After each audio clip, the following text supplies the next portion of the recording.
Padre Sandro. Prendiamo posto e diamo inizio alla preghiera del pomeriggio. Ci mettiamo in piedi.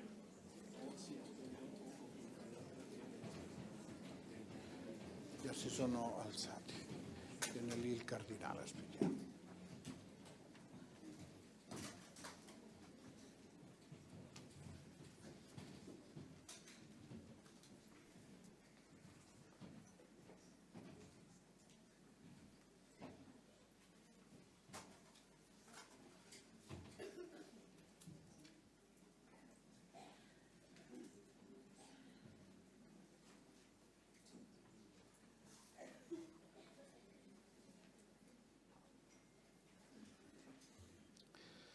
Nel nome del Padre, del Figlio e dello Spirito Santo. Oggi gostaria... Il Signore, fonte di ogni vocazione, sia con tutti voi.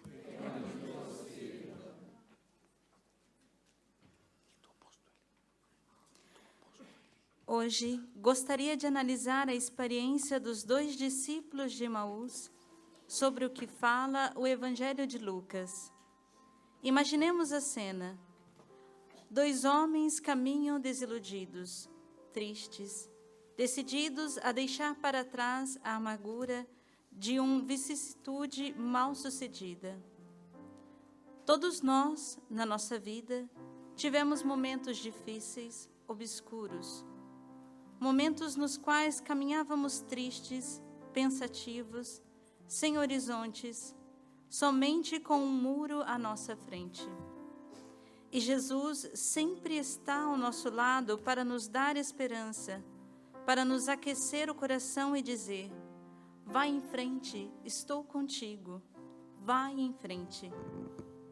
O segredo da estrada que conduz a Emaús resume-se inteiramente nisto.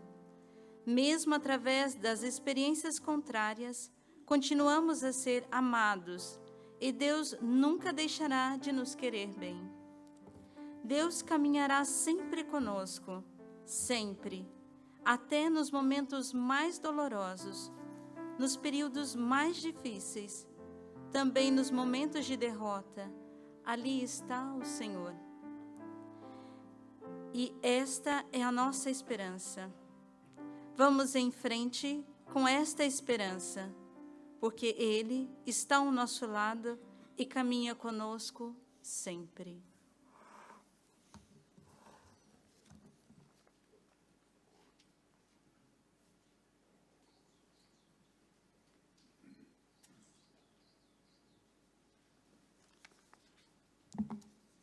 De l'Évangile selon saint Luc.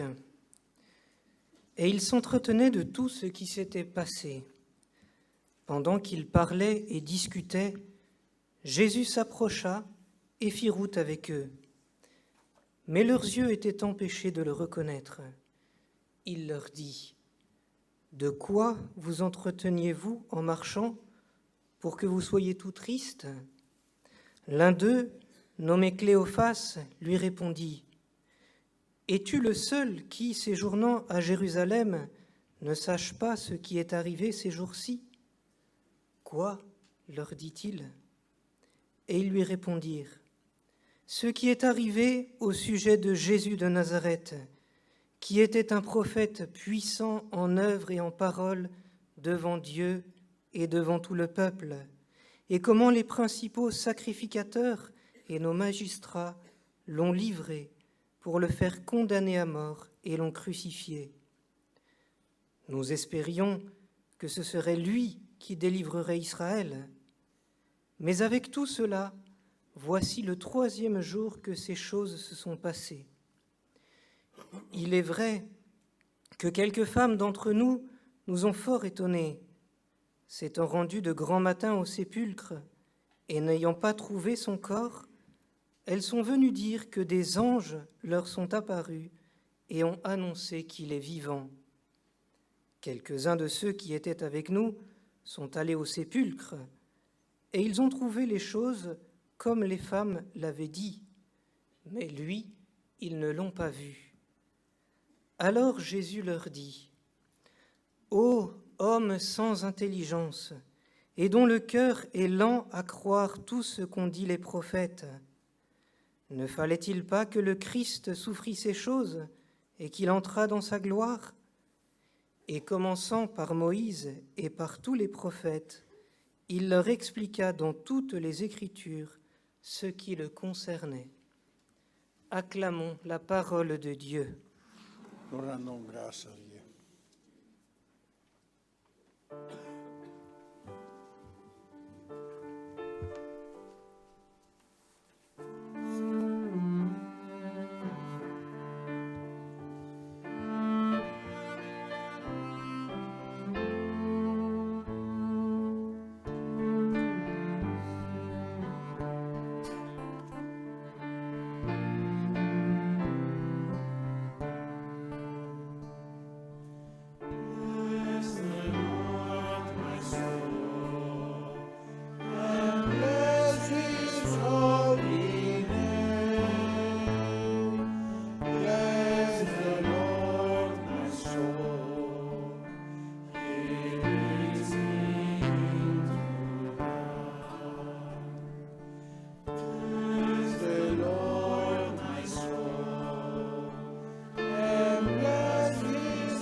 Celebrate il Signore perché è buono, perché eterna è la sua misericordia. Chi può narrare i prodigi del Signore? Far risuonare la tua lode? Nel nome del Padre e del Figlio e dello Spirito Santo.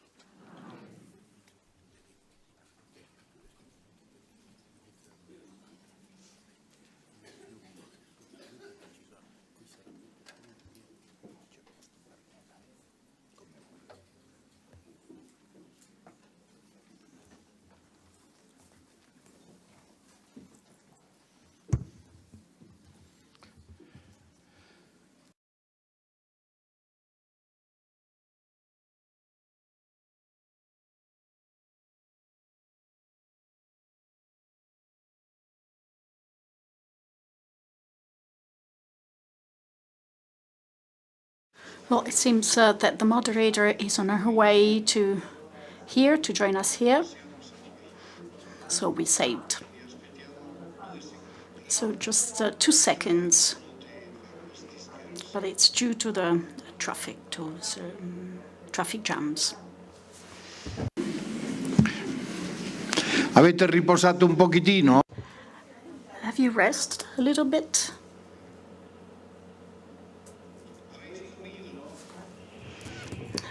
Did you have good lunch?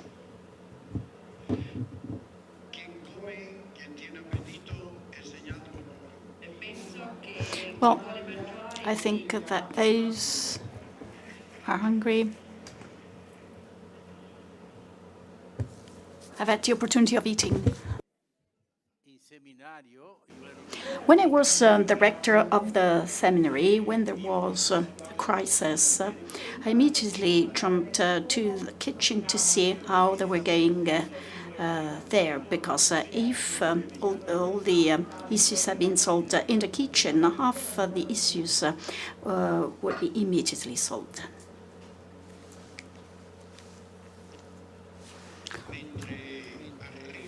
While we wait for the moderator of this session, well, I'd like to say that, well, it seems that it is written here on my back, for those who may be interested, to the publication of the proceedings of this meeting, for those who may be interested. You have to give your name. So you need to register. No, this is not what is on the screen behind me. No, questo è un'altra cosa. Però gli atti... Well, this is something else, but to receive the proceedings, you need to get registered. Then on YouTube, I imagine you don't know what it is, YouTube. So you can ask the younger in this room what YouTube is about. On YouTube, you're going to find all the videos and the footages that have been shown this morning. So if you like, you can watch them and invite your brothers and sisters to watch them. But it is also important for the proceedings. As we did on the occasion of other conferences, we would like to have the list of people interested in the publication of the proceedings for us to be able to print the right number of copies. So please get registered. And of course, I imagine that you will be asked to pay something for the proceedings of this meeting. So we have Sister Nicola, who has just joined us, so we can start this afternoon's session as per the agenda. Bene, buon pomeriggio. Good afternoon to you all. Well, we're going to have a very rich and enriching session, as was this morning's session. And it will be presided by His Excellency Monsignor José Rodríguez de Carvalho and His Eminence Prefect João Braz de Aviza. I think that we need to applaud. Io applaudo il prefetto. And I applaud for the prefect, and the prefect will applaud for me. So thank you very much for whatever you do for all of us. Well, this said, in the first part of our session, there will be a panel, whereas the second part of this afternoon's session, so immediately after the panel, there will be a coffee break. And then in the second part, we are going to listen to two cardinals who are going to introduce us important topics that have to do with our common reflection. Now, this first panel is intended to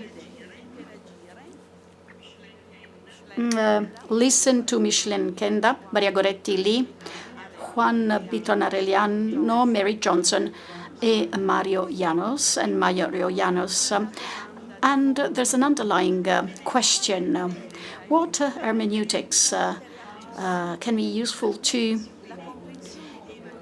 immediately understand evangelical councils in the cultural backgrounds of the different continents? So this is a deeper question that we would like to ask, and goes far beyond what we said this morning, i.e. the different means and ways of Vocation Ministry. So the evangelical councils of obedience, poverty, chastity, but also the other evangelical councils, how can they be interpreted? So what is the hermeneutics to be used for them to be understood in the different cultural contexts of all the continents? So this exchange will be animated by Father Joan Dal Piazza. I would like to invite him to come to the rostrum.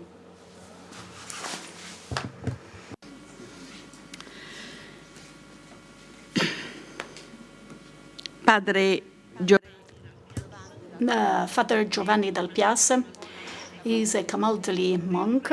He's the prior of San Giorgio Hermit on Bardolino sul Garda. He's graduated in sociology in Trent, his city, and he graduated in 1973. After 2 years, he entered the monastery of Camaldoli. those years of spiritual formation, as Father Del Piazza remembered, were for myself and for the other university students my encounter with the great event of Vatican II, i.e. the encounter with the Word of God and curiosity for theological search, discovering the community. And that period was marked by creativity, fraternity, exceeding hierarchical rigor, and getting committed in social work. So at the beginning, I was not fascinated by hermits' life, but the conviction through which we were getting committed to apply the council. So the reason why I mentioned your love for Vatican II and for the fact that you were an eyewitness for the direct application of Vatican II is because today we do not tend to think that Vatican II is still at work and at play, and that the elements from this council are still encouraging us. He says, under the guidance of Father Benedetto Calati, the spirit of Vatican II was translated into spirituality and monastic prayer, very much based on Lectio Divina, and the application of the reform in liturgy, involving all those who are in search, who are searching. So I was really fascinated by these words you said. So you were close to those who were searching, and who is more searching than today's young people? So this capability of Vatican II of opening the doors, the gates of the church, well, this is very, very beautiful and very, very interesting today. Now, today, Father Del Piazza is a professor of sociology and sociology of religion at the San Bernardino and the Higher Institute of Religious Sciences of St. Peter's Martyr in Verona. Is a researcher of the Socio-Religious Observatory. He's the counselor of Italian superior majors, and he is in search on the religiosity of the young people, with a special attention paid at vocation and consecrated life.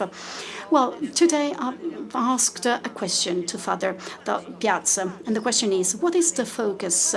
What is the provocation that is very present in your life? And he answered me, well, the challenge of search, putting together monastic wisdom and the practice of sociology. Is it possible to get to know the society, and is it possible to see in the society the good and salvation work of God? So, Father Giovanni, through a pathway in immanence of reality and multitude in this time we need to progress towards unity, to which the search for God leads us in the Benedictine life. So thank you very much, Father Del Piazza, for this service that you're going to render us today. Over to you for the moderation of this panel. Possiamo chiamare I componenti? Sì. Dove siete nascosti? So where are you? Già detto.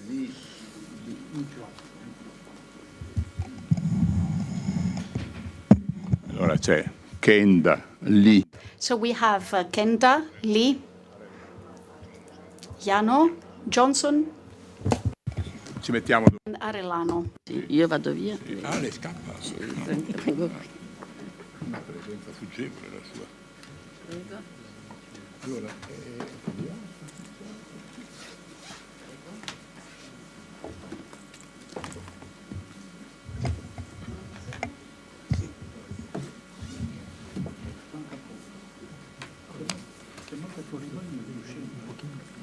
Sì, ma mi sposto.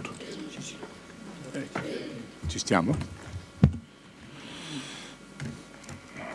Questo penso sia suo.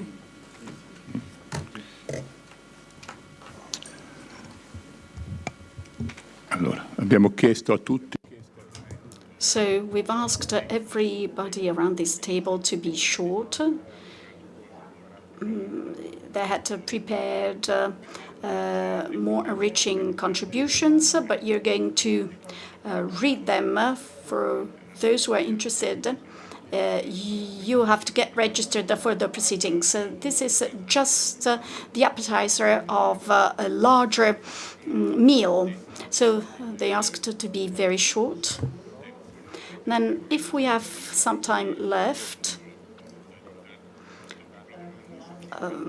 I will be asking a question on what they said and if they can elaborate on what they said. Let's start off following the agenda and following the alphabetical order of continents. So let's start off from Africa. And we've asked them to spend a few words on who they are. So a few words of introduction, to have small stories behind their faces.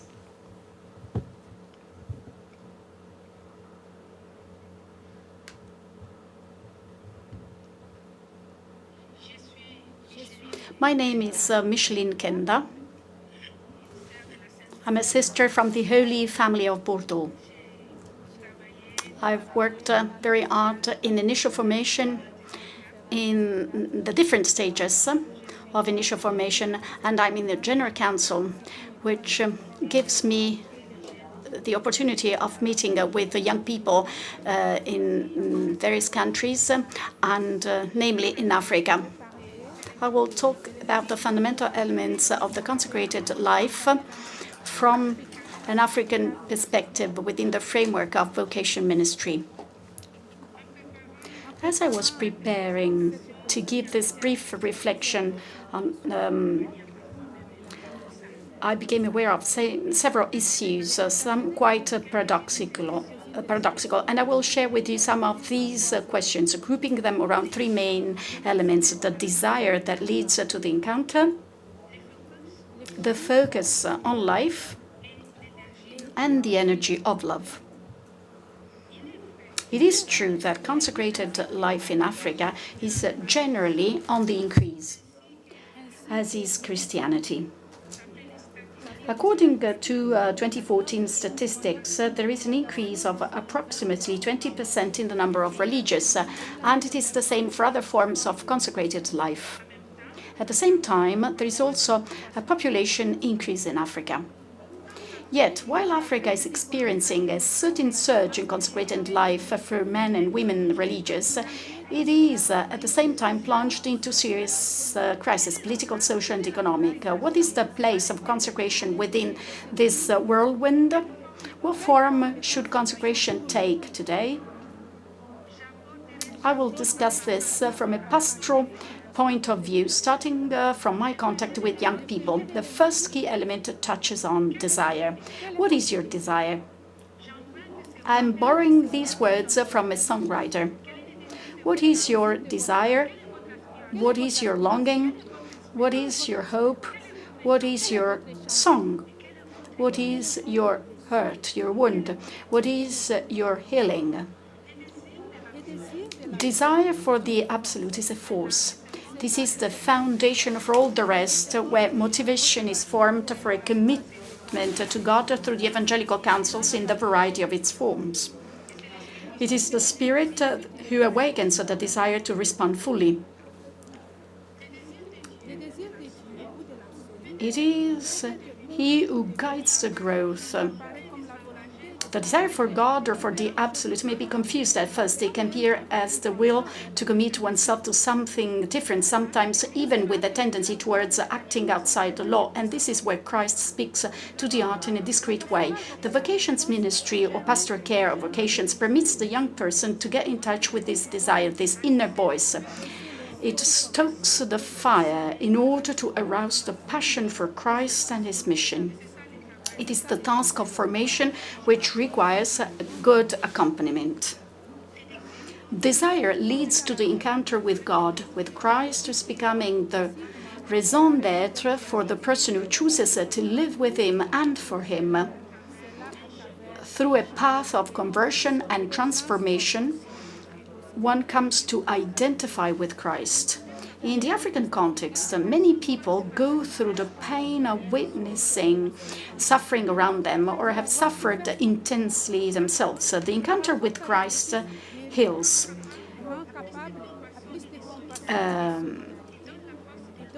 And gives the strength to fight for others, to become, to be turned into agents of reconciliation, a bridge between worlds.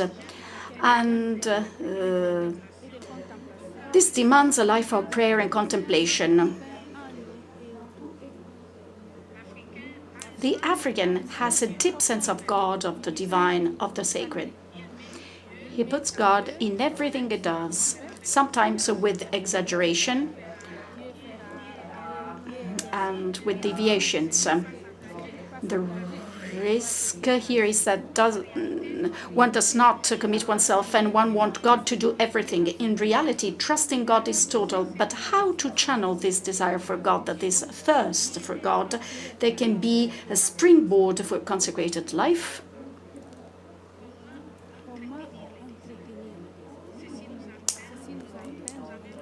What is your desire? What is your hope? And this takes us to the second aspect, a focus on life. This desire is a call and a hope for more life.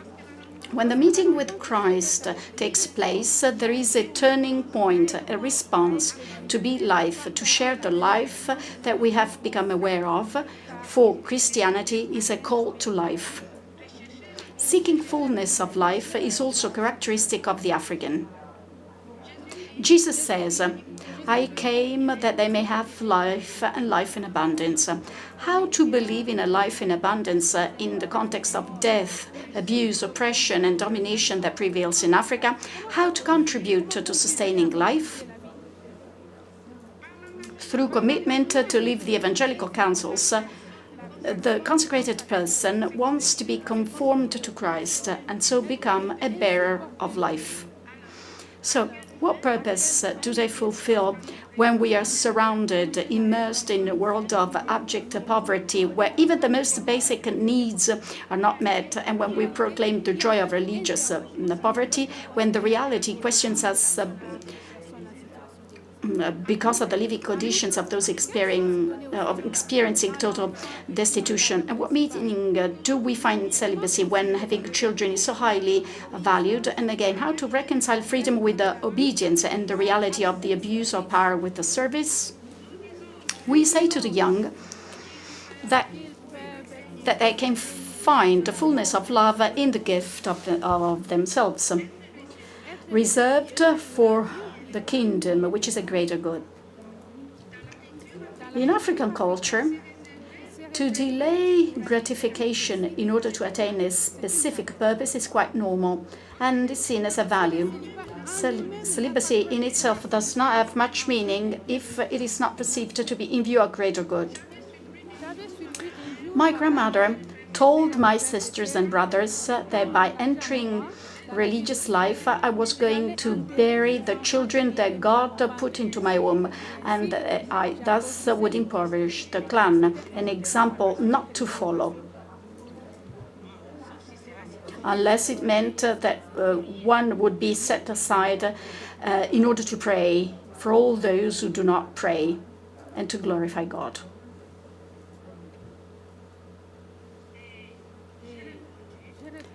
And I answered that for God, this is life. Consecrated celibacy is a sign of hope. It opens us to a tender, compassionate love in action, which cares for life. The vow of poverty is a choice to live against the current in a consumer society where having comes first. In African society, it must find expression in solidarity with the poor and a way of saying no to what is dehumanizing. Thus, it is strongly related to the search for and commitment to justice, peace, and the integrity of creation for sustainable well-being.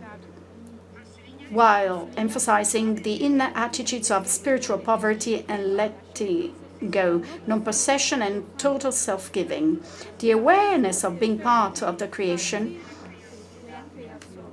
where everything is connected and therefore interdependent, helps to create a heart emptied to recognize the solidarity in the creation and the place of each one in the web of life. This means insertion into the reality of the suffering people and threatened ecological systems. It means conscientization regarding the need to protect the nature as well. The art of obedience is attentive listening to the movement of God's love for the world and the willingness to respond with the art and spirit of Jesus. In Africa, where oppression and abuse of power seem to have become a way of life in contrast to the responsibility of caring for others, the vow of obedience is a call for authority to be lived as service, abandonment and self-giving to the end. It is here that the prophetic character of consecrated life is to be found. We know men and women who have been the voice of the voiceless and hope in despair. We know of those who have become martyrs. The evangelical councils are an expression of our passion for Christ. In some forms of consecrated life, this is lived out in a community in order to give witness to the common life. It fulfills the need of togetherness, an aspect strongly rooted in African culture, which must be purified in order to open to the universal. It is a way to row against the current of clannishness, regionalism, tribalism, and embrace a greater whole. Persons consecrated in the world are the leaven in the dough.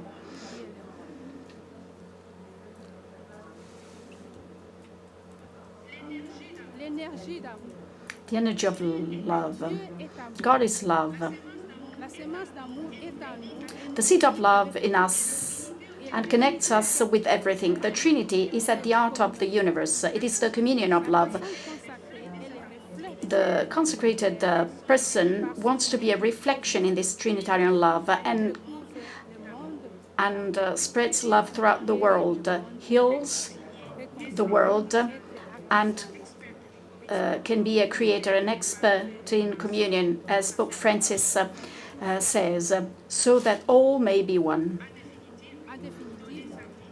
So giving one's life is the noble act, because there's not greater love than giving our lives for those who we love. What is the desire of your soul? What is your dream? And for all this, to become life and prayer for the greater glory of God and for a better, more beautiful world. Thank you.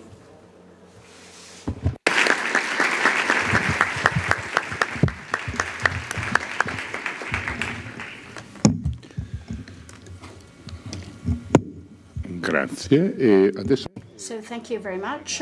Let's move on to Asia with the Sister Gretti.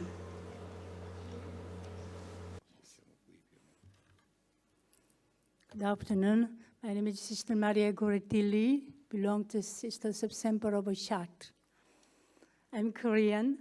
So today, how to present consecrated life in Asia today. I will talk about it. First of all, I would like to talk Asian context. The churches in Asia are in varied and difficult circumstances, sometimes experiencing intense trials in the practice of their faith. But whatever the circumstances, the Church in Asia finds herself among peoples who manifest an intense yearning for God. The heroic witness of the saints and martyrs of Asia is a source of spiritual richness and a great means of evangelization.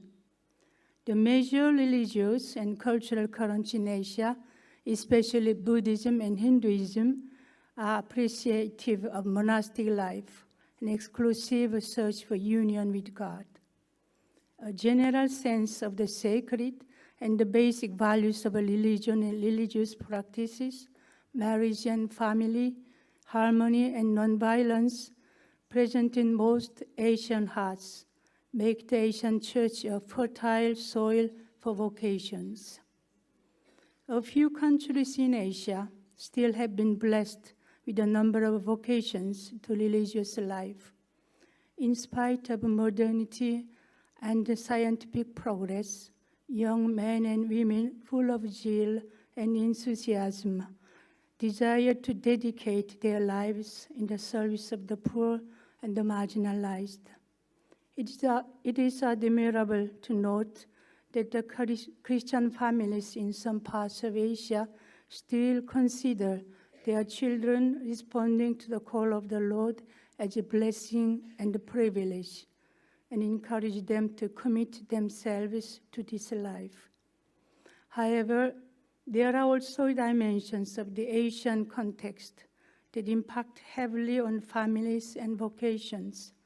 Among these are massive poverty, multicultural and multireligious environment, frequently in tension and even in conflict, and the certain but subtle intrusion of an alien materialist and secular culture into the deeply religious cultures of Asia. Such an emerging global culture fosters individualism, self-assertion, and is ambitioning for higher social status while perpetuating cultural, religious biases and prejudices. How can we present consecrated life in Asia? Ecclesia in Asia underscored three chief characteristics of the consecrated life, which can offer an appealing Christian testimony to the peoples of Asia today. These are the search for God, a life of fraternal communion, and service to others. In my brief presentation, I will focus on these three aspects and share some possible ways to present consecrated life to the young, given our Asian context. My sharing is limited to our experiences as a congregation in promoting vocations, but I am sure that these experiences resonate with yours too. Number one, the search for God. Many Asians, especially the young, experience a deep thirst for spiritual values. This indicates an innate spiritual insight and moral wisdom in the Asian soul. The people of Asia take a pride in the religious and cultural values, such as love for silence and contemplation, simplicity and harmony, detachment, nonviolence, spirit of hard work, discipline, closeness to nature, and the thirst for learning. The Vocation Promotion Program should endeavor to respond to this deep thirst for God among the young people. This can be made possible by following what we call the 5 moments in vocation promotion. The first moment includes vocation campaign activities through posters, distribution of vocation flyers, through the web page, and other means of communications technology. Inviting young ladies for search in recollections, conducting vocation talks in schools or parishes, and sharing one's vocation story whenever possible. The second moment is the monthly search in recollection. The recollection themes include self-awareness, prayer, discipleship, God's love, vocation and religious life. Opportunities for personal prayers, reflection and sharing are venues to deepen one's encounter with God and with oneself. The search and recollections also aim at helping the youth grow in their faith and identity as Catholics. More dynamic actions such as Bible studies, prayer meetings, and practicing Lectio Divina may be helpful. The third moment consists of individual dialogue or accompaniment. Here the vocation promoter journey with the young at a deeper level. When the young feel they are listened to, they begin to open themselves and share their inmost self, their personal stories, joys and struggles, questions in life, and deep desires. Personal encounter is significant in vocational discernment. The fourth moment is a 2 to 3 days discernment retreat. This is a silent and individually guided, aimed at helping those who have explicitly expressed the desire to join religious life. They can also join the community prayers. From experience, the young ladies often make their decision at this point. The fifth moment. This stage requires regular follow-up from the vocation promoters in order to sustain the initial yes to the candidates. A visit to their families is very helpful and necessary at this point. Throughout these 5 moments, a personal accompaniment of the vocation promoter or a spiritual guide is of most importance. Number 2, a life of fraternal communion. One of the most common features of today's youth is their sense of isolation and their yearning for stable companionship. They value being in a supportive environment more than having job security. The need for intimacy, characterized by a feeling of being cared for, of being loved, having close friends, and being able to relate with others in a wholesome manner, is an important element for human growth. Today's young people meet this intimacy in and through healthy relationships in community. The witness of a joyful, welcoming, and prayerful community is a big factor in attracting the young to join religious life.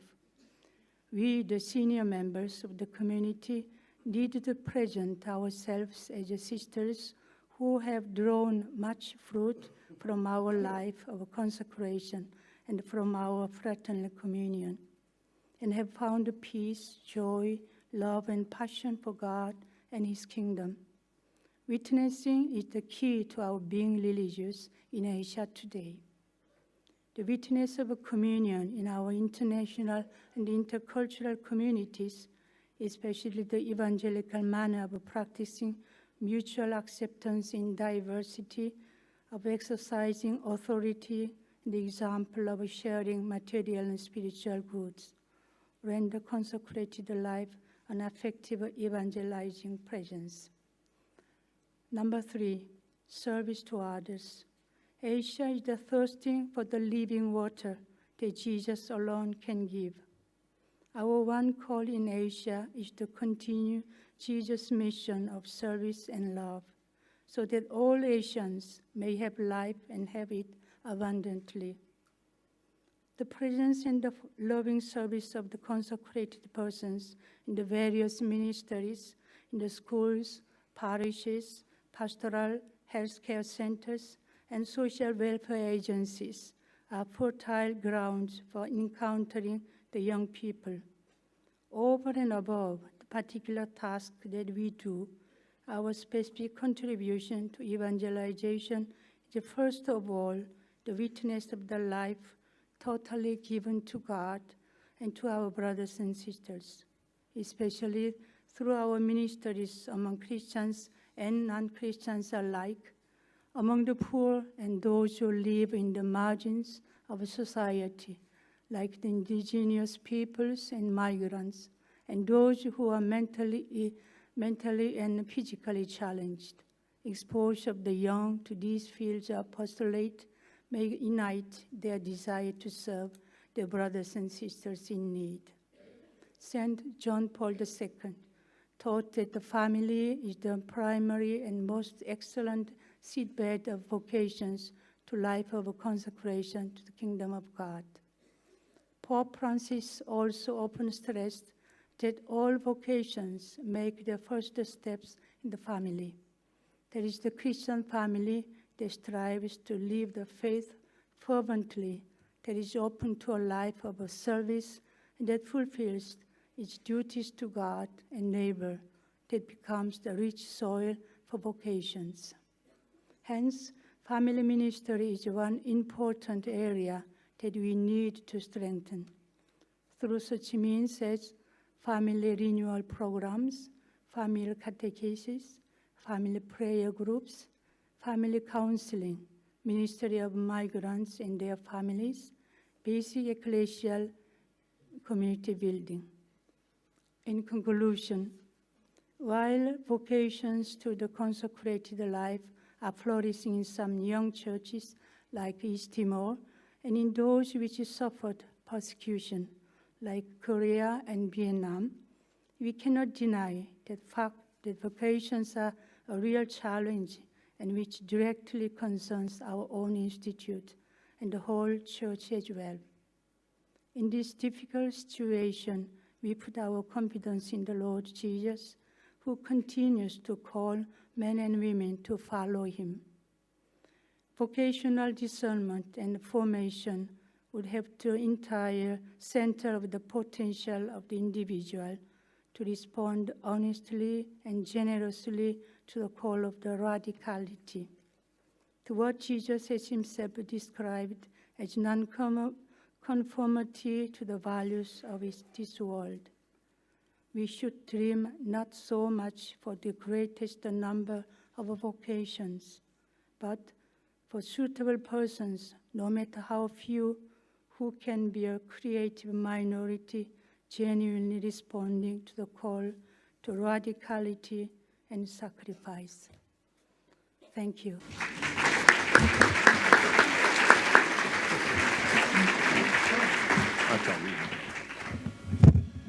Ecco, allora adesso cambiamo continente. Very well, now let us go to Latin America with Father Juan Victor. Good afternoon, everyone. It is a joy for me to be here and spend my afternoon with you. I would like to thank the organizers of this meeting, of this conference, and I hope that this conference will help us with the Vocation Ministry. I am the Vocational Director for the Jesuits in Peru, and I now teach at the Pontifical Catholic University. I am a chaplain, and this is a very interesting challenge for me to deal with the youth who study in Lima, but also who come to Lima to study from other parts of the country. I was asked to share with you how we present consecrated life in Latin America. Well, as you know, Latin America is a whole continent, and therefore this question is really far-reaching. I tried to separate, to divide my answer in various points, and then we will also be able to talk about this in our working group. The richness of every community and every continent.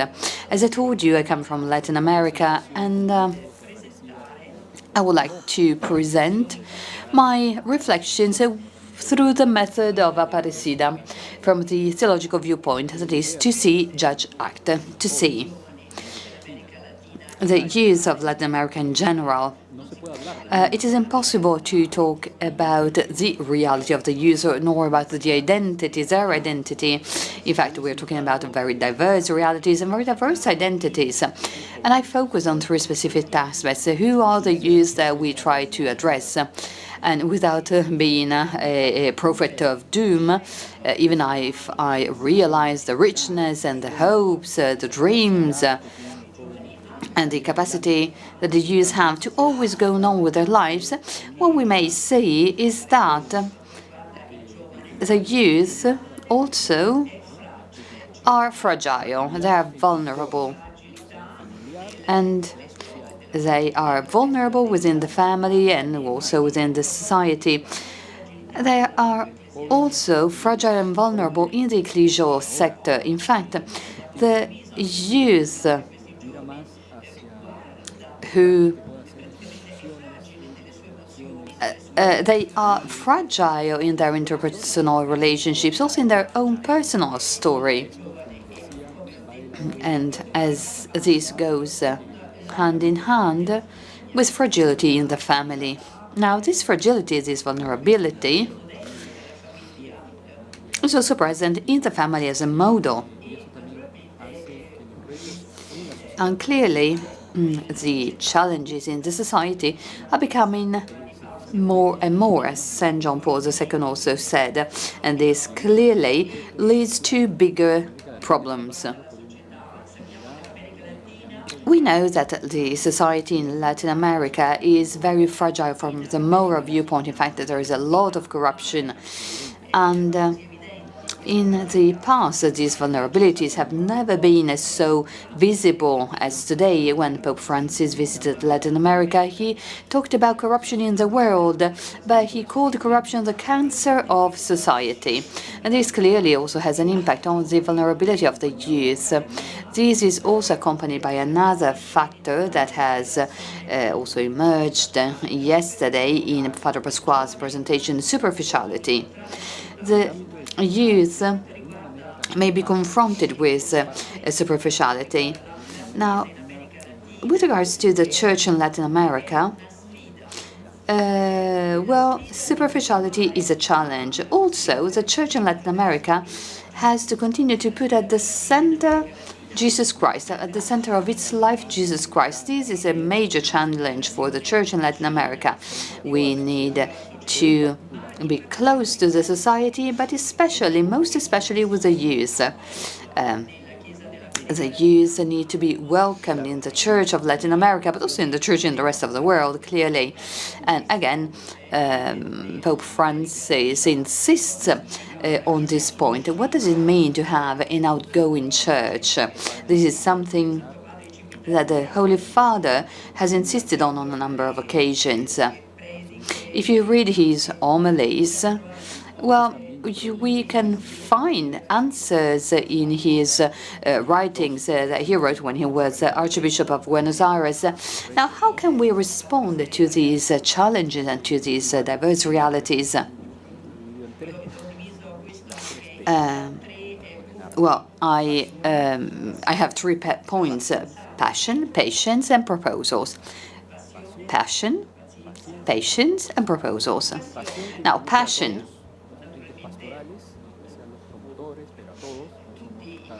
All vocation directors need to be passionate about their job.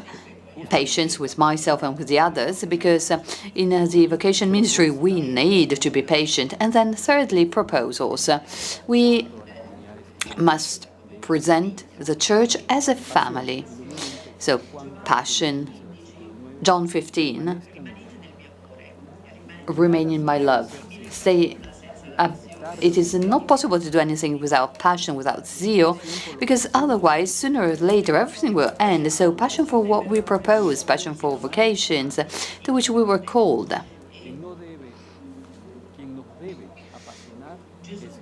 Jesus has to intrigue us, and we have to be passionate about our projects and the world.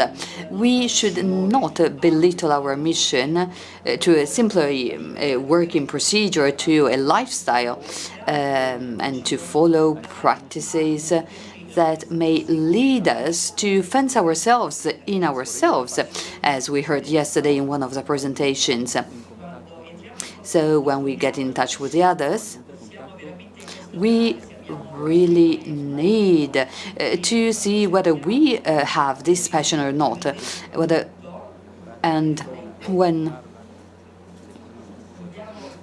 and we also need to be passionate when we try and sell our products. This is clearly a joke. And also, how can we accompany the youth who are fragile? How can we accompany those who want to offer their lives to Jesus Christ? Clearly, we have to accept their fragility, their vulnerability, their story, but how do we accompany this lengthy process with passion? Once again, the Word of God urges us, says the second letter of Peter, to believe in our hope and to be one, so that the world may believe, as the Gospel of John says. Therefore, we need to love what we do in order to offer a good service. And then the second point was patience. Second letter to the Corinthians. Where the Spirit of God is, then there is freedom. So we need to accompany processes and the call of God. This is one of the comments that emerged from a meeting of the Commission of Jesuit Vocation Directors. We need to work, we need to share our lives with the youth. And as I said earlier, at times, these worlds, they're broken worlds, they are fragile, vulnerable worlds. That is why we have to do our best so that the youth can grow in their faith and they can become responsible of their actions. They should not be paralyzed by fear. They should continue to grow in their faith.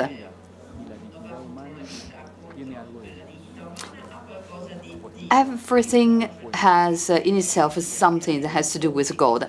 Pope Francis said that we have to build bridges, we have to be builders of hope, and we are called to discover all of this, especially in the youth. And we need to help them in their search, we need to help them answering their questions, and mostly we need to try and understand how they view the world. I think that the Synod will be very helpful in our mission. So patience also consists in accompanying the youth, and clearly it is God who will decide how long they will take to discover their call, their vocation. The youth probably they start to live at 11 p.m. and probably we should convert it to their time schedule. So patience is fundamental. Patience is based in love. It is rooted in love, in the healing of God. We have to be patient with the youth because God is patient with us. We do not have to offer our merits or our an unlikely perfection. This has nothing to do with our ministry, but it is the goodness of God that heals and accompanies everyone. Third aspect, the proposal. The letter to Romans 13, those who love their neighbors respect the law. So all of this focuses on the centrality of Jesus Christ and his kingdom. Otherwise, we might run the risk of trusting too much in ourselves, and therefore we focus too much on our comfort zone, and the church would simply become a refuge that can offer healing and peace. So the answer to a vulnerable youth, a response to a vulnerable youth, may be a church that actually has all the truth, a church that can offer a certainty, but this would not be enough. This is wrong, because then they would take the church as a refuge. But we have to be patient, and we have to follow the youth and help them see faith in a single way. We need to propose, we should not propose a religiosity or a style of religious life based on fear or on simple ideas that we've always done so.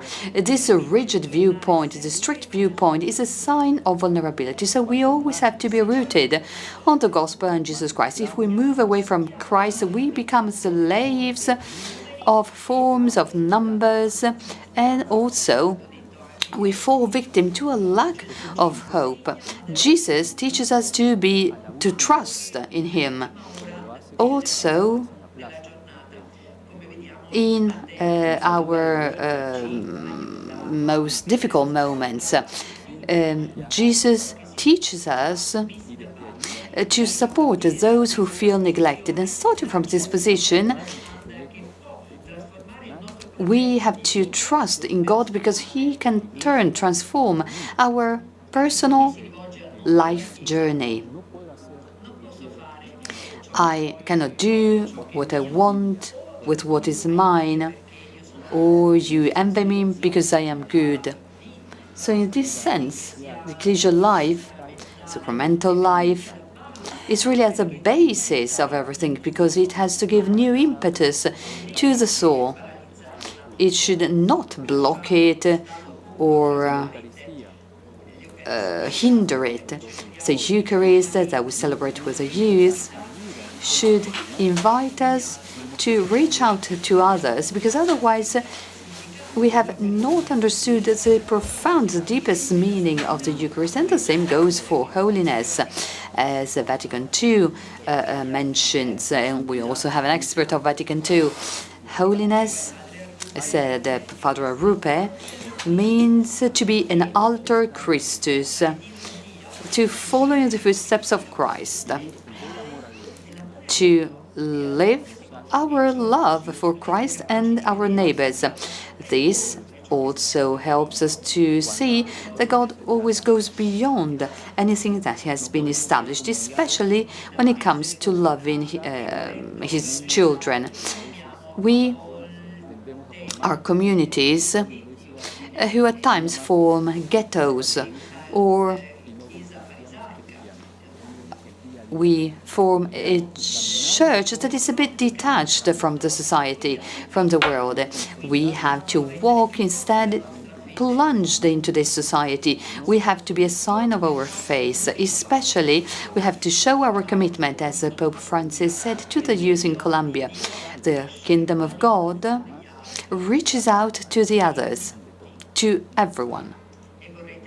And I would like to conclude with this idea. We've observed that the response to the vocational crisis, well, at least in Latin America, this is what we say, has been to only focus on our belly button instead of putting ourselves in the hands of God. And this really has not given any life to the Spirit. As the second letter to the Corinthians said, consecrated life is not a refuge. The faith is not a refuge. If we run the risk of living faith in this way, then we will not be consistent. We need to propose a church that is self-giving, a church that wants to take risks, a church that discovers her path little by little. This is because Jesus is teaching us how to walk. So we want our vocational ministry to be on the move, to be outgoing. To promote means to stay, to be with. A ministry offered at the courtyard. We wanted to walk with the others, and we wanted to invite others so that we can heal them and we can reconcile the world in which Jesus has decided to come. So we want to turn to put Christ in the vocational ministry, and we want to be present amongst the youth, especially in the university sector in Latin America, which is really a world apart, that really needs our evangelization. The next Synod of the Youth actually is an opportunity in this historical moment that we are living. At the beginning of this discussion, we mentioned Vatican II, and now I think that we can renew the dreams of Pope Francis. So Vatican II and Latin America has had a specific importance.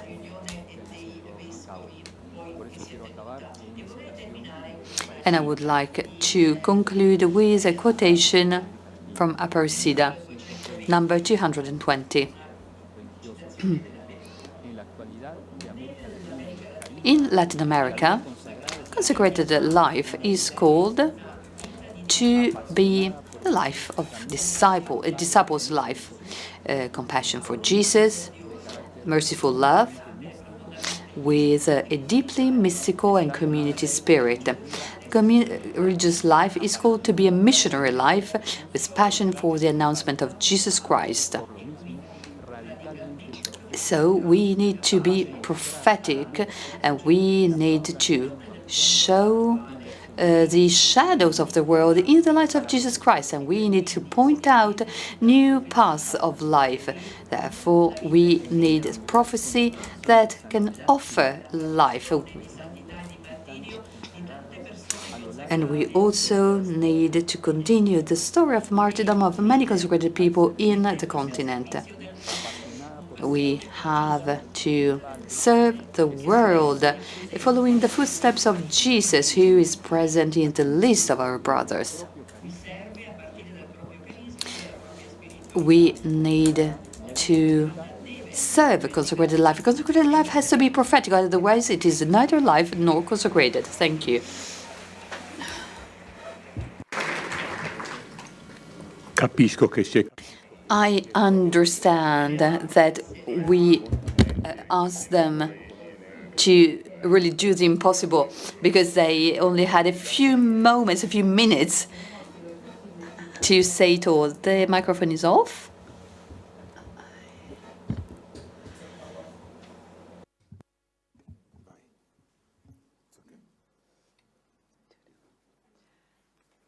Good afternoon. My name is Sister Mary Johnson. I am a sister of Notre Dame de Namur. I am a sociologist. I teach in our Orders College in Washington, D.C. It is Trinity Washington University. And I also do research on religious life. I will talk about the social context in the United States right now, the ecclesial context, and then I will give you some new data about ways that religious orders are embracing and engaging new generations of young Catholics. First, the social context. Our nation, historically, is a nation of immigrants. I myself am the daughter of Irish immigrants. Many, many religious men and religious women in the United States trace their own religious journey to religious life to their immigrant parents, immigrant grandparents, immigrant great-grandparents. That is still the reality today. But our new immigrants to the United States do not come from Ireland, Italy, Germany, Poland, French Canada, as they did in the large numbers of the 20th century. Our new immigrants come from Asian nations, Latin American nations, and African nations.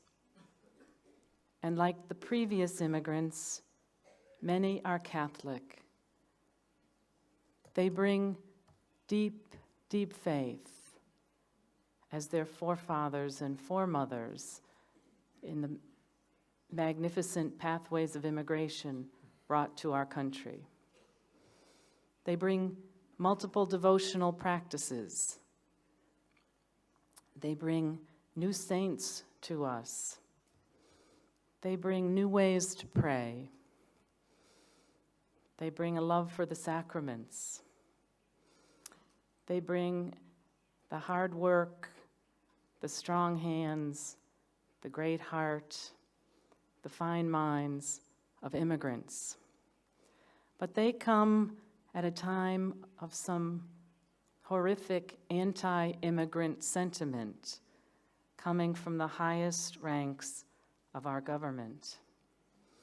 And so, within this context, our ecclesial context challenges that. the leadership of our bishops, of our religious orders, of significant lay organizations, are a powerful counter-witness in U.S. society right now. And so many people who are not Catholic are remarking about the courage of Catholicism right now in our country. Some people look back still to the transforming visit of Pope Francis to the United States in 2015. It was a time of great grace. When he spoke to the United States Congress, the first pope in U.S. history to do so, his words reached to the entire population, from the East Coast to the West Coast and everywhere in between. He called the people of the U.S. to their deepest values. He reminded us of 4 great Americans: Abraham Lincoln, whom many historians call our greatest president because of his deep, deep wisdom. The Reverend Dr. Martin Luther King, the great leader of the civil rights movement, who made us look at our own foundational documents. Thomas Merton, the Trappist monk, who called us to deep prayer. And Dorothy Day, on her road to sainthood now, the great founder of the Catholic worker movement, who made us look at those made poor in the United States, and who called us to critique the great structures of society that oppress our own people.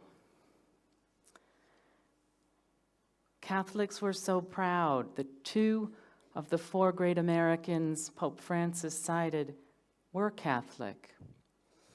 Many people within the church and outside of the church looked at more deeply at those 4 lives so that we could enter into exactly what Pope Francis was calling us to do, to look at the foundational documents of our nation and to live our values more deeply. It seems to me that religious orders at this moment in our very polarized, divided country are coming to the fore in a way that newer generations of Catholics and young people who are not Catholic have never seen before. And so new research shows that those young men and women who are coming to religious life are finding spaces to discern God's call to them in 7 different places. So I will lift up those 7 for us now and talk about how we in the church in the United States can deepen our work within this greater deepening in our country when we are facing things that people are saying they have not seen in their lifetimes. So first, when we look at recent entrance to religious life, and over 500 young people entered religious life last year in our country, we see that the first factor is the faith life of families.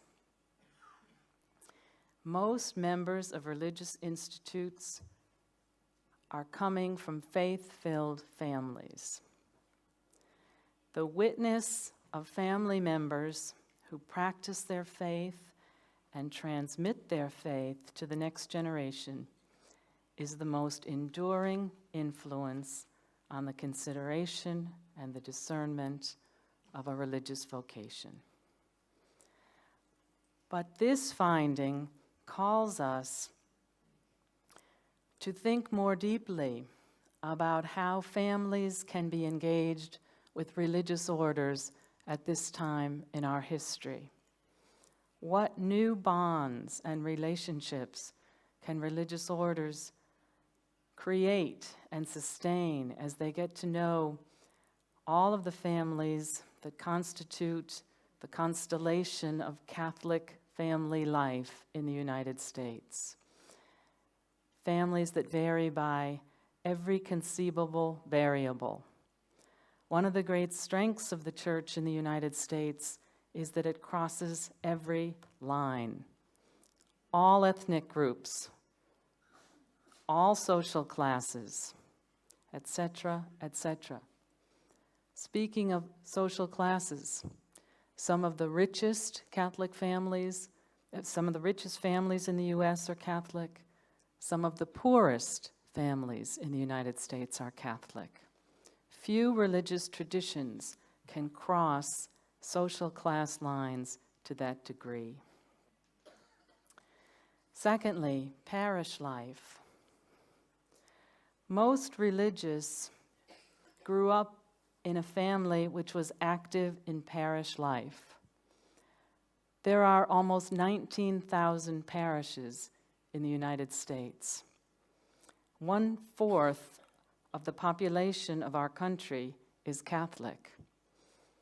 Over 70 million people still identify on surveys as Catholic. No one religious body is larger. If we put all of Protestantism together, they equal almost half of the U.S. population. But no one Protestant denomination is larger than Catholicism. That is why there is such interest in our country in anything the Church says or does. Many of the parishes have many, many challenges. Some of the dynamic parishes have tremendous outreach, and that is very attractive to younger people. In those parishes where the sisters and the brothers and the religious order priests and the diocesan priests are known by the youth and the young adults, we see the potential for new kinds of spaces to be created so that the discernment of religious life can be done in new and exciting ways. Thirdly, Catholic schools. Religious sisters, brothers, and priests built the largest Catholic school system, Catholic hospital system, and Catholic social service system of any nation of the world. Now, many of the leadership positions and staff positions in those thousands of institutions are carried out with great fidelity by our lay colleagues. Some sisters, brothers, and religious order priests are still found within those systems, but many are thinking of whole new creative ways to be in relationship to those institutions via sponsorship, via new kinds of connections to the mission of the founding congregation, especially new apostolates within that local town or city, or internationally to new and sometimes older apostolates, which allow the younger people to get to know the breadth and depth of the missionary life of apostolic religious men and women. And by missionary, I mean the local and the global call to mission. This matches the deep generosity of U.S. younger people. They are extremely generous, and they are yearning to learn more about how to become global citizens. Fourthly, a new institution has arisen by the grace of God in the United States. These are volunteer programs. There are hundreds of volunteer service programs in the U.S., many sponsored by religious institutes. Some young people give a year of service after finishing school. These programs are now allowing young people to get to know religious. An astounding number enter religious life because of that year of service. 10% of the men enter and 2% of the women enter. So something powerful is going on there. Finally, what are the factors that draw an individual to a particular religious institute? One is the traditional one, which is the personal witness of individual religious. The sister or brother or priest who exhibits integrity and joy as they carry out the mission. The second is community life. Living in community is a particular attraction to the young today. There are several sociological reasons for this. One is the environmental crisis that we are experiencing. So their attempt to share resources is their response to that. Thirdly, intergenerational and intercultural institutes which exhibit hospitality to all people is a major influence on discernment. All of these findings are located in a new book which will come out this summer from Oxford University Press. The book is entitled Pathways to Religious Life. It is edited by Jesuit Father Thomas Gaunt of CARA, the Center for Applied Research in the Apostolate. Thank you. Thank you very much.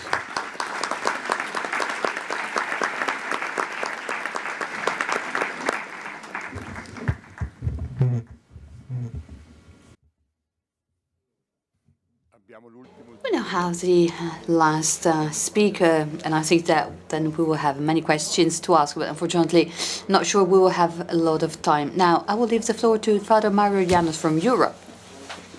Many of you might wonder, how come an Argentinian was speaking about Europe? Well, you have to get used to it, because at the moment, an Argentinian is leading the church, so anything might happen. I've been in Italy for the past 20 years, so somehow this justifies why an Argentinian is speaking about Europe. I teach at the Salesian Pontifical University. I work at the Institute of Vocational Pedagogy, and I've also worked for a number of years in the sector of formation for the Salesian congregation, and I also worked in the formation of future priests before then coming here to Europe, moving to Europe. It is very difficult to be able to explain, to say anything about the question that we are supposed to answer in just a few moments, in just a few minutes. Let me, however, tell you some general ideas, and I will especially focus in the field of vocational ministry. That is in view of the announcement of the Consecrated announcement in the first stages of consecrated life. Since 1997, Europe as a continent has followed in the footsteps of In Verbo Tuo, New Vocations for a New Europe. That was really a milestone for the vocational ministry here in Europe. That document was a powerful source of vocational culture. In fact, it represents a pillar for all vocational directors. Now, this document also allowed the creation of the European Vocational Service that was set up in 1999. And also, this sector took up specific functions in line with the Concilium Conferentiarum Europae of 2006. The Church in Europe, therefore, intended to increase all of the various forms of vocations. 39 local churches and 3 Roman congregations were represented at this conference, together with a multitude of major superiors that were also consulted and invited to take part in a consultative effort. They were all consulted in order to find new ways to guide and orient the vocations in the continent. Now, this document was issued by this consultation, and it focused on hope. Hope is fundamental, even today, and all the more so that those who are called may become prophets of their vocation, and they should go beyond the simple idea of living a strong experience, finding unity in Christ, or recovering past forms of vocation. Hope overcomes the, hope guides the enthusiasm of those who have to fuel the vocations here in Europe. Now, this European reflection was characterized by the pastoral and pedagogical aspects. In fact, this reflection urged everyone to take up the challenges that are present in the continent, and by looking at them with a different perspective, and also by announcing the gospel, because that is the only thing that can transform our lives. This announcement had to be offered to Europe. Europe is similar to a pantheon in which every value has a specific niche. This might also be said of the charisms of the Institutes of Consecrated Life, which are all present here. There are many, many of you of any flavor, really. And this also entails a vocational ministry that has to become, in the spirit, something that tends to unity, something that is always in line with the efforts and endeavors of the Church, which focuses rather on the presbyterial, on the priestly vocation. I think that consecrated life should work to unify the service to all vocations in the Church, also in the sectors of coordination and animation and governance of the vocational ministry, which at present have no institutional or formal forms of participation in of the part of consecrated life. Europe's vocational ministry has therefore developed a specific method, and it also started a service to vocations which is very intense. We are committed to tackling the drop in the number of religious, and we tried to offer the tools to every youth so that they could see life as a vocation. In this way, we tried to promote a vocation among everyone. Europe made these choices because the vocation ministry is very general, and this is what is stated in the document, because the vocation ministry is addressed to all, but then it focuses on everyone's specific call. In this sense, vocation ministry is first of all general, and then it becomes specific. And this is absolutely true, and it would be impossible to do otherwise. It would not be appropriate to first announce the specific vocation and then the general vocation of all to sainthood. At the same time, no specific vocation is encouraged from the very beginning, because there should be a first moment of catechesis.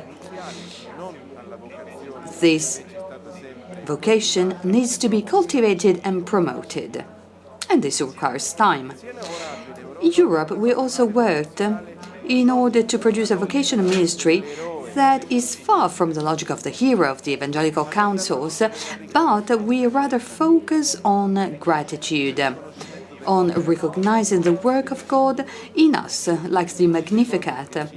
And we also tried to respect the individuals, to listen to them and to accept them the way they are.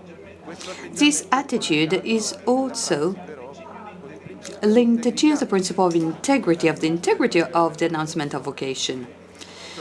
This is a gradual proposal that has to be integral, and this refers to all the specific vocations, especially the vocation to consecrated life.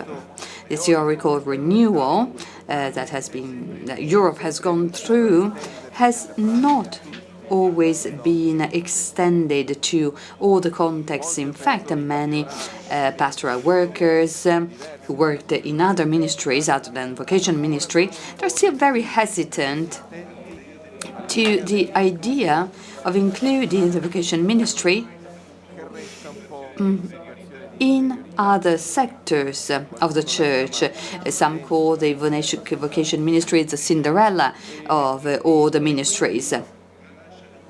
And therefore, vocational ministry is left behind as if it was something inferior. But I feel that this is quite odd, because we are talking about ecclesial ministries, and as we've heard, they are at the center of the church, because those who receive the call, those who are called, are at the center of the church, and therefore every ministry has to be vocational.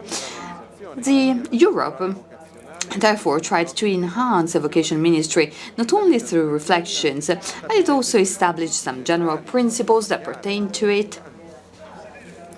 And vocational ministry is considered the ministry. At the same time, also the pedagogical ministry has been established. Vocational ministry has become a bond that unites all the various countries of Europe. I really have to tell you that it has been wonderful to meet the various national directors of the vocation ministry at the European Vocation Service, because they are wonderful people who are very active in their ministry, and they really try to respond to the vocational needs of the continent.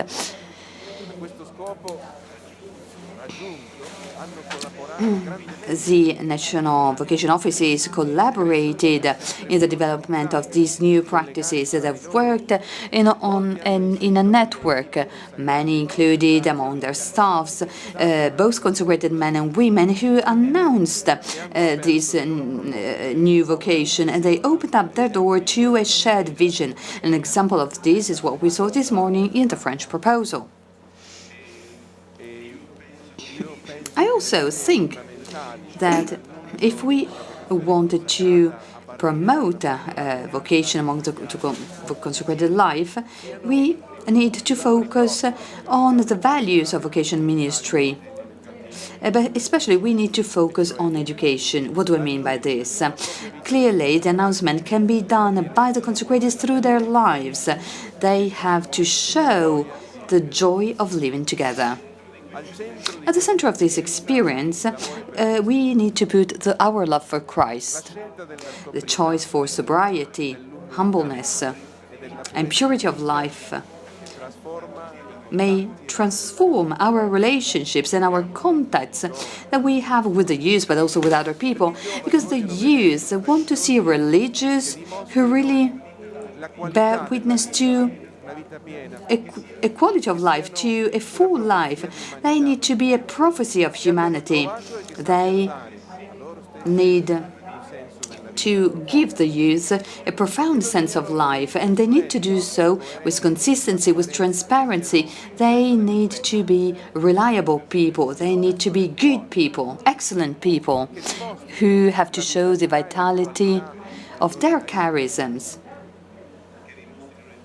who show enthusiasm and passion for life, joy, the joy to express their vocation, people who can show solidarity, who can care for the poor, the marginalized. And as a consequence, by proposing this path, that is a path of sharing our mission, we we end up by consecrating ourselves to this mission. And therefore, vocational ministry in Europe is, in my view, a consequence of a very intense fraternal experience, of an experience of mission, of charisma that is deeply rooted in the heart of the youth. I will stop here. I do not know whether Giovanni will want to ask us something else. Thank you for your presentation. Tanto che loro parlano. Now, while they were talking, I think that we have all jotted down some questions. Unfortunately, we do not have time because at 4:30 we will have to stop to close our session. But I have a question that I will ask Janos now. I think that there is a common element to all of these presentations. There are the youth, the ecclesial reality, and there is a sort of mediation, a sort of interaction. We want to accompany the youth so that the youth can find their sense of belonging to the church, and this may also lead them to commit their lives to the church. Now, who is in charge of this interaction? Well, the church has to get in touch with them, the Christian community. Fine, but in concrete terms, we have formators, but who are they formed by? Is it left to the goodwill of these formators, or can we think about something more formal? Can we think about some sort of formation for these formators who deal with the youth? This is my question. Well, it is a question that you already know the answer to this question. Now, the formation of vocational directors at this moment cannot be left to the initiative of individuals or to improvisation. We cannot improvise. In fact, there is something nowadays that is deeply rooted in everything that we do, and this is planning. I think that the formation of vocational formators or directors need to be planned by every institute, because we also need to find common strategies. By common, I mean that these strategies have to be defined by the church, by the institutions, because these people need to have the right skills and the right knowledge to perform this type of tasks. It is impossible to think in this day and age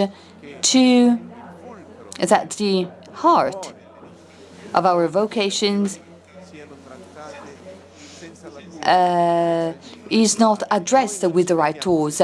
When we have to go and see the doctor, we will choose the best doctor. Therefore, we cannot actually task a vocation ministry to any person. But there are some institutes or organizations that offer this type of formation. We are trying to organize some courses through our Pontifical University. We're not the only ones. In fact, many of you also know of other courses. However, formation is absolutely vital. Vocation ministry cannot be simply improvised. I do not know whether this answers your questions. Well, I think so. Yeah, I think that we actually need to find some common ground, also because vocations today are so diverse, and therefore these formators need to have an in-depth formation. Also, let me tell you that people need to know certain things, they need to have certain skills, and they also need to have good interpersonal skills because they need to get in touch with the youth. You also highlighted some characteristics of the youth, and these require people who are really adapted to this task, that they can do the right thing at the right moment. They need to be able to lead processes. They should not improvise just in one word. All right, so the next questions, we will hold them in our hearts. Now, Sister Nicola will tell us what comes next. I would like to thank Father Giovanni Dal Piazza and each of you, each of the speakers, for their sharing that will help move our reflection on. I think that there is something that we can say. At the heart of the Church, we have the consecrated, those who were called.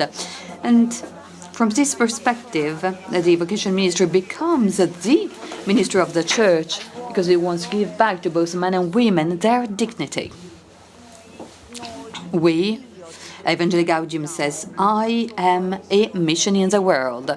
And therefore, Vocation Ministry is a vocation of the Church.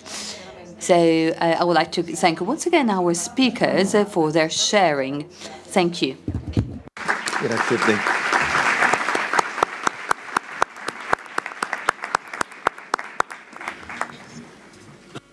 Ecco, facciamo solo un attimo. All right, so we will have a 2-minute stand-up break because we have His Eminence already with us, Cardinal Baldisseri. We will listen to him right after this break. So just 3 minutes of stand-up break, and then we will be ready to listen to him. Then we will have the break after listening to His Eminence's presentation. Thank you.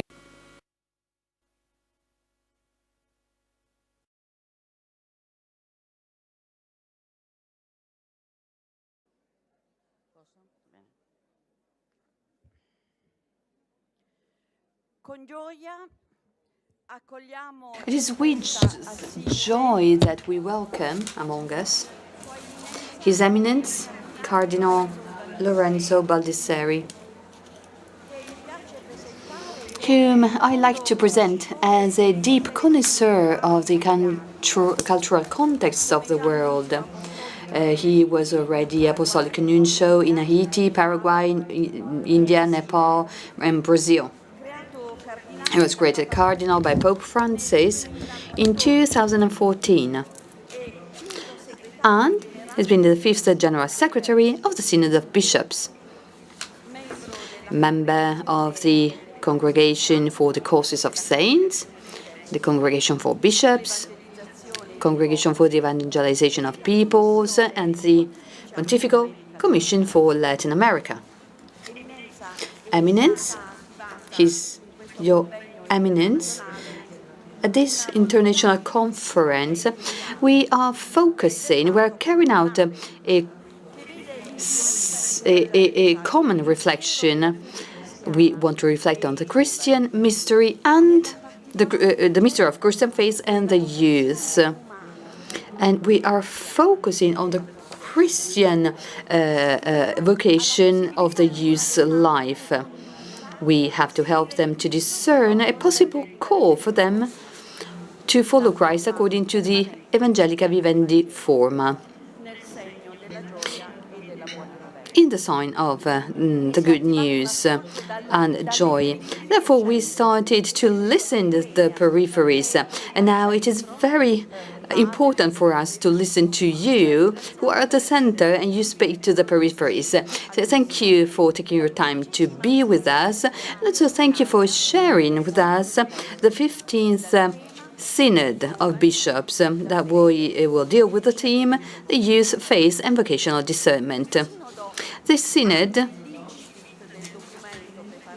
has been introduced by the preparatory document, and in the preparatory document, the beginning of the preparatory document refers to the Gospel of John. I told you this for my joy to be with you, and so that your joy may be full. This is God's plan for men and women of every age, and therefore for all the young men and women of the third millennium, no one excluded. And then he goes on stating that we need to announce the joy of the gospel. This is the mission that the Lord entrusts to his church. The church has decided to try and understand how to accompany the youth to recognize and welcome the call to love and to the life of plenitude. Through the youth, the church will be able to hear the voice of the Lord that resounds, that echoes still today. Thank you for your words, Your Eminence.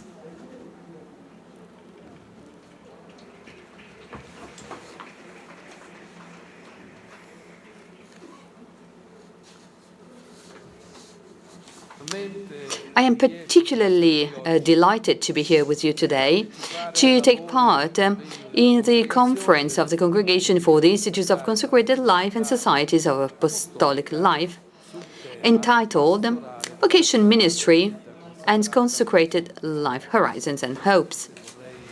I would like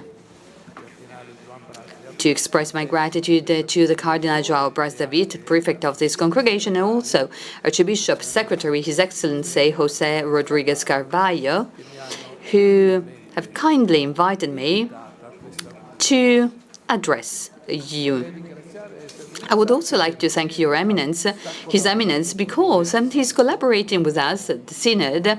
We have a board, a council at the Secretariat of the Synod, and His Eminence is also a member of this board. And I would like to greet all of you. I'm very glad to see that there are so many of you, even if some of you might be tired, especially after lunch, but music is made of adagios and prestos, two different types of rhythm. And it is also very timely and interesting that the theme of the conference refers to the next Synod on the Youth that will be celebrated in October 2018. Therefore, I am very grateful to be here because, as Secretary General of the Synod, I am given the possibility to talk about the Synod of Youth. This is a Synod for the youth and on the youth. And I would like to share with you some reflections. First of all, the Synodal path. The Synod will be held between the 3rd and the 28th of October 2018, and it started its journey in October last year, when the Holy Father announced its theme, the youth, faith and vocational discernment. In the choice of this title, the Pope has revealed the specific attention that he has for the youth, and he expressed this openly in the letter that was directly addressed to them, and it was published at the same time as the preparatory document in which he states, "I've wanted you to be at the center of our attention because I hold you in my heart. I cherish you in my heart." Now, this focus on the youth corresponds to the desire of the whole Church. In fact, the Pope, by choosing the theme, acknowledged the results of a lengthy and very structured consultation that saw the participation, first of all, of the members of the Synod on the Family, then the Episcopal Conferences, the Synods of the Eastern Churches, the Roman Dicasteries, and the Union of the Superiors General. The indications that were given by this consultation have been carefully evaluated by the Council of the Secretariat of the Synod, and then we also consulted the cardinals at the Consistory that was held in June 2017, and having heard the opinions of so many others, the Pope decided to choose this theme, the youth, faith, and vocational discernment. Only later, the Secretary General started to prepare this synod. We required the collaboration of all the entities of the Roman Curia that were most interested in this theme, which are the following: the Dicastery for the Laity, Family and Life, the Congregation for the Clergy, the Congregation for the Institutes of Consecrated Life and Societies of Apostolic Life, the Congregation for Catholic Education, the section Migrants of the Dicastery for the Service for the Promotion of Integral Human Development, Pontifical Council of Culture, and the Congregation for the Causes of Saints. So you see, We really had the collaboration of a plethora of entities of the Curia. Well, the first step of the journey that we started was the drafting as a preparatory document with the collaboration of experts. This was approved by the Ordinary Council of the Secretariat of the Synod, that was chaired by the Holy Father. It was published on the 13th of January this year, together with the letter of the Holy Father that the Holy Father addressed to the young. This is how the consultation phase started. This phase, this consultation was very wide and involved everyone, even the young. In the first chapter of the document, the social and cultural dynamics of the world in which the youth grow and make their decisions are analyzed. And we analyze them in view of an interpretation of their faith. This is the part of C. The second chapter is focused on faith and discernment and vocation. This focuses on fundamental passages of the discernment process, which is the main tool that the Church can offer to the young to discover, in the light of their faith, their vocation. Then the third chapter is entitled The Pastoral Action, which is to act. The fundamental elements of the vocational youth ministry are described with a description of the individuals, places and tools of the pastoral activity. At the end of the document also features a questionnaire that is addressed to the Episcopal conferences and the other bodies. The answers to the questions are still flowing in, even if the deadline was on the 31st of October last. The Union of Superiors General has been one of the first entities to answer the questionnaire. Thank you for your good work. Now, according to the answers that we received, and also thanks to the contribution of other materials that I will mention later on, the Secretariat of the Synod will work to draft, possibly in the first, before May next year, the Instrumentum Laboris that will be offered to the Synod of Father as a base for their discussion, for their exchanges that will take place during the General Assembly of the Synod in October next year. It may also be useful to clarify a couple of elements which are linked to one another, and they have been the topic of many questions that I received over the past few months.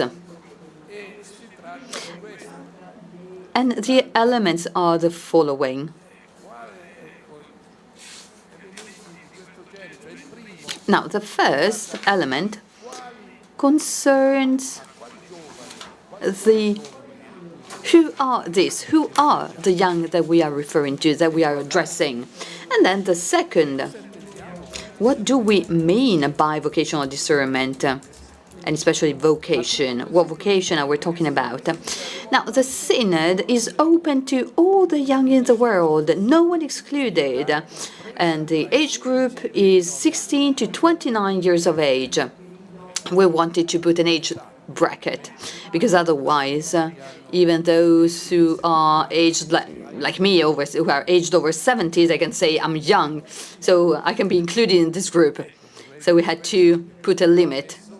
We decided to choose an age bracket, an age group.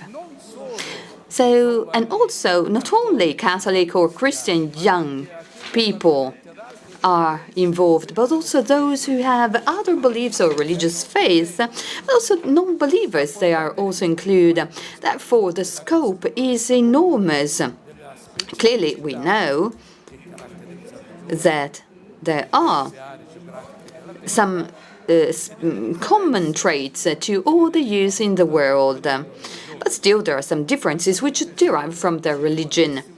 Frankly, if we didn't address all the youth in the world today, we would miss a very profitable, a very good opportunity, that is, to announce a Christian message that is rooted in common human values and we would miss the possibility to give new impetus to the youth ministry of the Church. That also includes the ministry to priesthood and consecrated life. At the same time, we intend to answer the needs of society. I think there are three words that may summarize the attitudes that we need to have with our work with the youth. First, listening. Second, involvement. And third, protagonists. Protagonists. Not protagonism, because protagonism also has a negative nuance to it. We do not want the youth to be an object of the attention of the adults, but they should be subjects. They have to find a sense to their lives, and they need to collaborate with others to build a better world and a church that is more and more open and capable of building bridges in the relationship between God and every person and among people and among different cultures. The word vocation should therefore be intended in a broad sense, starting from the vocation to life and love that is common to all men and women. And just like in the introduction of the preparatory document, we state that the vocation to love takes up for each a concrete form in our everyday life through a series of choices that we have to make that characterize our lives. Marriage, ordained ministry, holy orders, consecrated life, and so on. Our job, our social or political commitment, our lifestyle, the way in which we manage our time and our money, and so on. So the Synod, therefore, intends to provide a support to the youth of the world so that they may make their fundamental choices in a free and responsible way. Those choices that are at the basis of their life project. So in this context, what takes up a particular importance is vocational discernment. That concerns a call to priestly and consecrated life.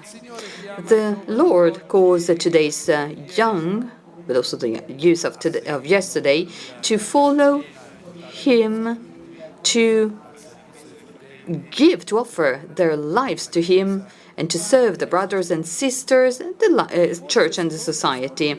And maybe we will discover that there are many more than we imagine, or many more than those who actually decide to offer themselves to God, if we actually manage to enter the world of the youth.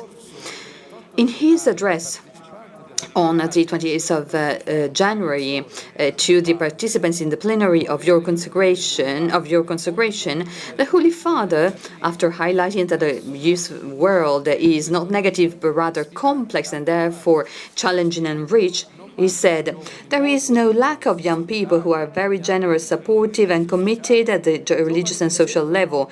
Young people who seek a true spiritual life. Young people who hunger for something different than what the world offers." Well, there are marvelous young people, and quite a number of them. And then he outlined the task that is the responsibility of the consecrated and the church as a whole. And he says, commitment cannot but be a side by side with them to contaminate them with the joy of the gospel and belonging to Christ.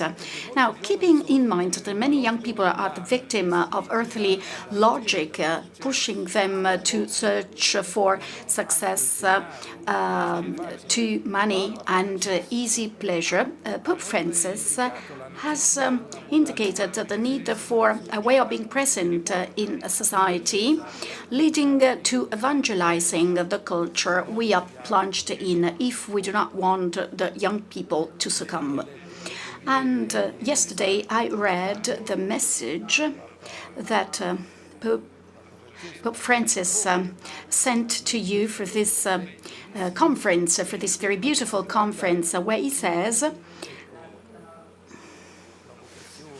that vocation and vocation ministry is truly a pathway of faith and a personal encounter with Christ, which starts in the family, as has been reminded today too. So it starts in the family, then it follows in the parish, in the school, and in the youth ministry, I'd like to add, generally speaking, which shall be based on prayer and accompaniment. And the Pope mentions a few features, amongst which he mentions narrative storytelling, and he quotes the preparatory document of the Synod, where he says that Christ is the model. True pastoral care is based on contagion, on come and see. The young people feel the need of reference figures close to them, credible, consistent, and honest. Let me now move on to the initiatives adopted to listen to the young. In the letter to the youths, Pope Francis, after having encouraged them to listen to the Spirit, who suggests brave choices to be made, he says that they should not be hesitant to take risks and follow the master. Well, I can see that the time is running fast. In order to foster this listening, the General Secretariat of the Synod has promoted 5 initiatives. First, the meeting of youth ministry directors of all the bishops' conferences back last March. Then the development of a website, and so the young people can receive information on the synodal process and access contents on the topic at stake in a way they know very well. To date, 388,756 visits were recorded. So young people who have contacted this website. Then an online questionnaire accessible on the website and from social network. It's a questionnaire that is completely different from the one contained in the preparatory document. It's much more tailor-made on the needs of the young, so Q&As. Then we've organized an international workshop on the youth condition in the world last September, and we are organizing the prior to Synod meeting. This will be very interesting because the young people will be the major actors of this meeting. 1 week devoted, consecrated to the young people, and they're going to be the directors of the orchestra. We are just going to accompany them, and this will be very beautiful because they will feel they are the protagonists. And then listening to the youths. Well, here I'd like to mention 2 examples. We've received so many answers from the youths, and I'd like to mention 2 of them: a young girl, Valeria, and a Brazilian boy, Hudson. What they write. We have not asked them anything, but they just wrote after talking about the conditions of the youth of today. Valeria says, we no longer have reference points. We have so many resources inside, but there's nobody encouraging them. Teachers at schools make them depressed. Alcohol and drug are the remedies for deception in love or whatever turns to be wrong. So we, the youths, we do not accept sorrow, suffering, despair. Hudson stresses young people are not all equal. They do not have the same age. Teens, young adults, young people, they do not live the same reality. Now, of course, many of us the young, we are seen as not being mature enough, as people opposing the authority of their leaders. But we need to take into account that the youths are forming in generations that are becoming more and more pluralists. Now, on vocations and on consecrated life, Valeria says that the number of vocations has diminished greatly as compared to the past. Why? We have to acknowledge the why of all this, though we have to consider that today, unlike in the past, there are many orders, congregations, lay, consecrated, private orders, so those who decide to leave from home, and so on and so forth. But the importance of the cross has gone unheeded. So this is what she says, this young girl. And this life is given to us to become holy saints. But how can we have the young people understand this? And this is the answer. Well, I think that this is the question we, all of us, ask ourselves. Why are the youths far away? And Valeria says, through dialogue, through life example, this is the only way you can conquer the young. And it is difficult to admit, but today we're faced with the catechists, priests, who talk about whatever they like. I do not want to charge anybody, but we are called upon to pray and defend our Mother Church. But we need holy priests and bishops encouraging us to follow in Christ. So a young girl saying this, Hudson seems to be skeptical on some of the ways of pastoral action. It seems to me that most of our communities, the fact of working with the young within the church is just offering them moments of joy, of party, of entertainment. We, of course, need this, but we also need to understand that the young need to be felt, received in every activity of the church, and they should be offered the possibility to make a contribution in the activities that are carried out. And then he focuses on his own experience when he says,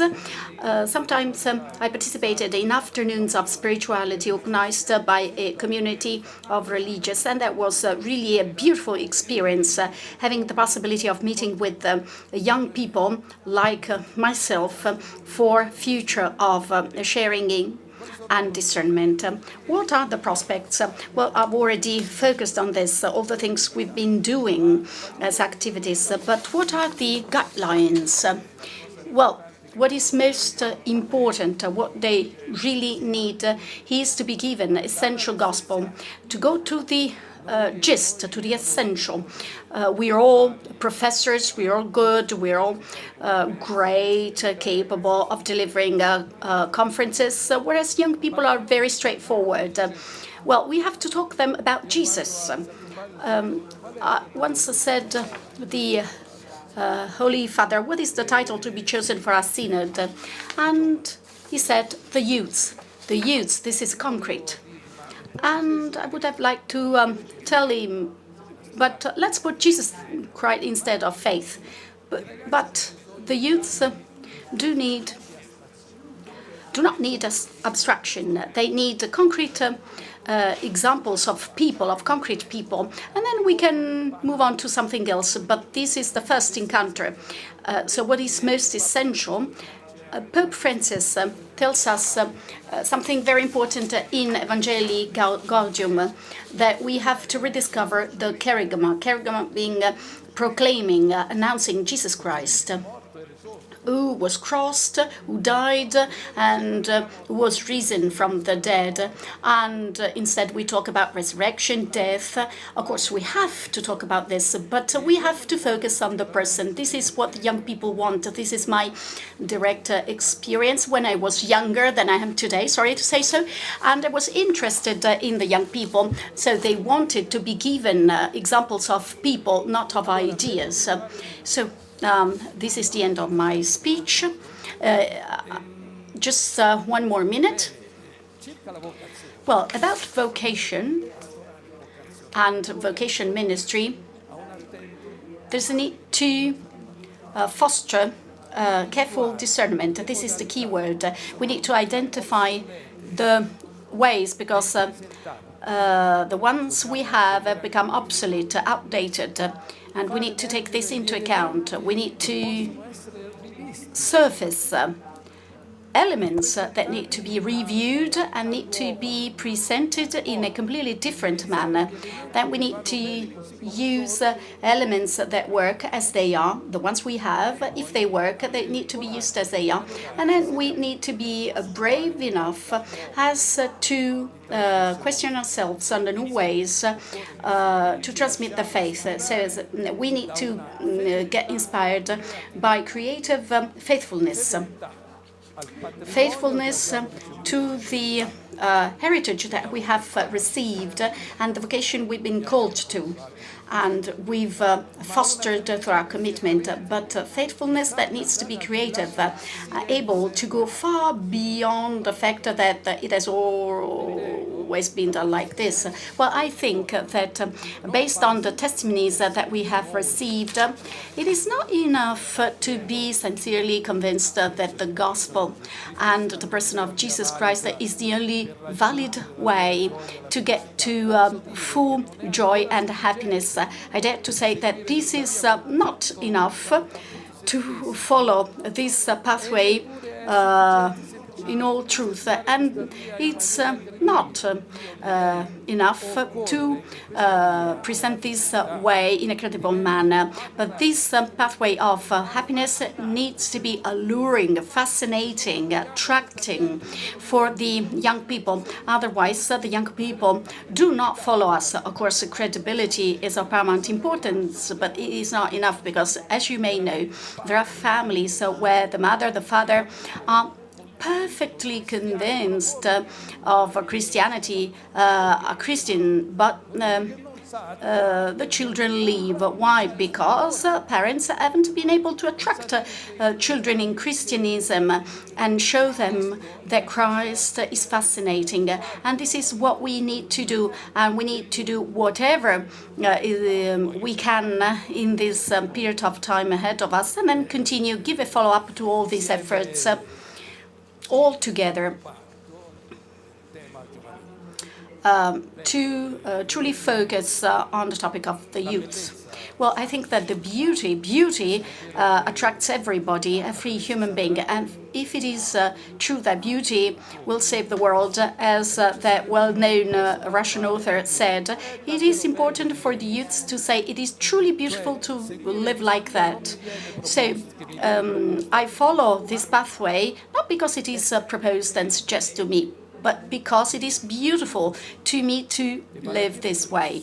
And this means that not only do I appreciate it, I consider it to be important, but I personally feel I'm called to live out this beauty, and this makes my being on this earth meaningful and allows me to live in plenitude, in the fullness of joy and truth. Thank you.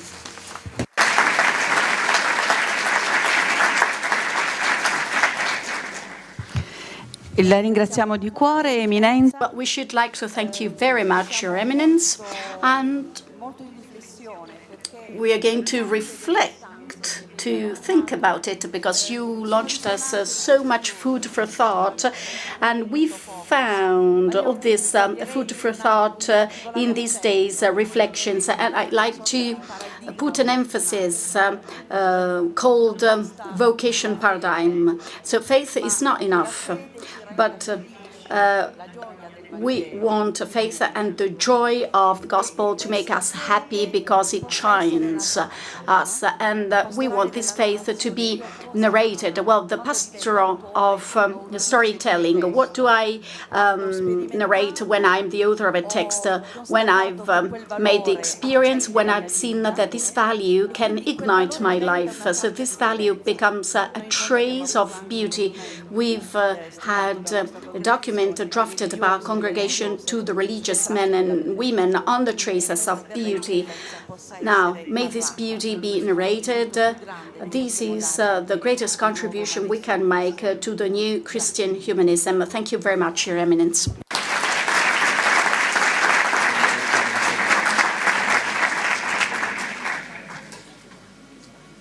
Ora possiamo avere Very well. Now let us go for our coffee break, and we will be back here at 5:30. I know that we will have a short coffee break, but please bear with us. Just another announcement, then I will give you 300 days of indulgence. All right, tomorrow the conference will finish with the lunch, which is included. So you do not have to worry about food. Everything will be offered. The food will be offered here because our Dicastery is the best of the Roman Curia.